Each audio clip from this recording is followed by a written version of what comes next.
US Department of Energy held their Solar Decathlon 2009 on the National Mall, and JTMP was there to check out some of the solar houses.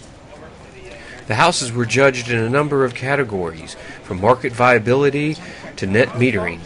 The goal was to have the house energy self-sufficient and hopefully produce more energy than they consume. We took a tour through Meltwater, a Sound County solar house built by the University of Wisconsin-Milwaukee, which was not only energy efficient with its solar panels, but was built with eco-friendly materials and was functional and had a beautiful interior. What about, why is it higher on that side? That was just for our look that we wanted. For reclaiming water with this beam in the middle. It runs down the end over here. We have the gray water in place. Everything's in place. What happens is it runs down, it runs through a scupper which drips into the collection pond. That collection pond gets up to a certain height. When it hits that height, it overflows into some plants. These plants use what they need, and then whatever is excess is collected below and put into those storage units under the deck. Now that's gray water, which you can use for watering plants. And in Europe and Canada, you can actually use it for toilet water and for the laundry. You can't use it for toilet water here? Not in Wisconsin, at least. Regulations? Yeah, I think it's going to change soon once water becomes more and more. As we toured the house, the students explained the design and the functionality. You got 10 teams competing? There's 20 students from around the world, 15 of which are in the United States. One is from Germany, one is from Spain, one is from Puerto Rico, and 2 are from Canada. And we're competing based off renewable energy, primarily solar. And in order to do that, we wanted to become totally reliant on our solar power without using the grid. A lot of teams are able to do that and be successful with it.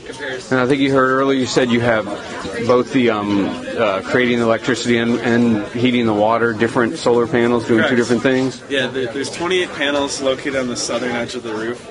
Those are primarily for electricity.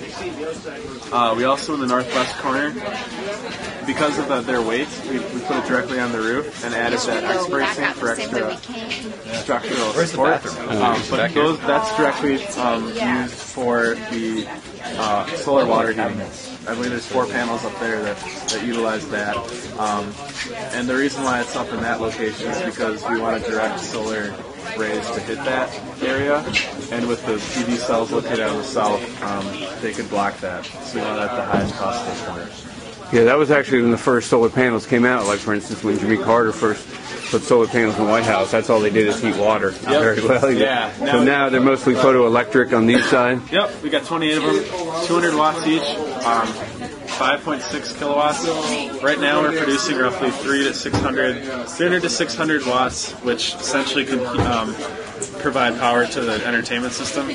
So unfortunately we're not able to produce enough without batteries. From 2007 to now, they went from battery-powered storage to the grid. And so people, if they don't have enough energy, are using the grid. However, when we get back to Milwaukee, we're going to add batteries so that we can, if we don't have rain for if we don't have sun for an extended period of time, we can actually utilize the sunny days and harvest the stored energy. Well, that was my next question. The sun looks like it's not keeping out the crowds. Are you having a little bit of problem like right now, an extended 3 or 4 period of days of rain? Can you still get at least some power from the sun? Yeah, like I said, we're getting 300 to 600 watts, even on a day like today.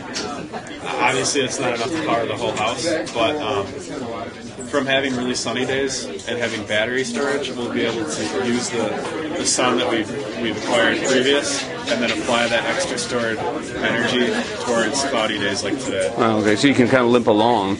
Yep. If people wanted to actually, use less electricity, read a book all day instead of watch TV, you could still limp along and have a little electricity for maybe a coffee maker or something. Oh, yeah. All the appliances you see in here have been used. So you get 300 watts off to, even on a cloudy day? Yep, 300 to 600 watts is kind of the range for it. And that's for a 24-hour period? Yeah, whenever it's sunny. That obviously changes according to how many clouds there are and what it's all about. Here we have a Murphy. This is our office and bedroom. Murphy bed allows you access to your office space once that's erected into the wall. All the cabinetry was built and designed by students. right from the raw material. Lots of planing and sanding going into that. Behind you, you'll notice the armoire is already spread apart. It's on a tracking system that expands the length of the width of the building, so you can completely shut this half of the building off to the next half. Another cool thing is the television. There's a cutout that swivels around, so you can watch television from this end too. All the wood in the cabinetry and the floor is cherry. This over here is walnut in the windows. It's from the Aldo Leopold Center. Aldo Leopold was a conservationist in Wisconsin. He did a lot of work in conservation and sustainability. He's written a couple books. The wood on the exterior, the pine, the rain screen, that's also from the Aldo Leopold Center. Otherwise, this panel here is wheat board. So that's, as you're harvesting wheat, there's byproducts. This is scrap wheat, and it's there's a soy adhesive in it, so it's baked and compressed to form this board. What you can do is you can flip your entertainment center. Does the beam looks like pressed wood of some kind? The beam going across the top? Yes, it does. Pressed stripped wood. It's highly engineered, so they can calculate exactly how strong and stuff it is. It weighs a lot. I know it took about 15 guys to maneuver it. Yeah, that's what caught my eye. I've been working with wood all my life, and I've never seen a grain like that. It's basically the turkey loaf of wood. So it's a bunch of scrap wood, just reused. This is an LVL, which is not as strong, but it still serves the purpose. Yeah, the cabinet moves. Okay, that you did that. It actually expands the entire width of the space here, so you can shut this half of the building off from the other half. As you can see there's also a cutout for the television. That's on a Lazy Susan, and it spins around, and you can watch television from in here as well. No.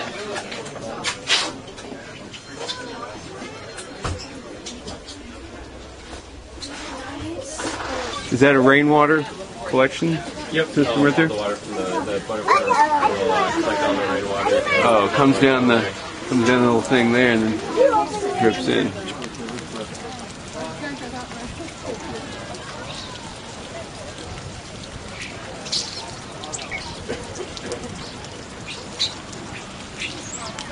The house had a very beautiful look and was very functional, and gave me hope for the future that one day every house will be self-sustaining.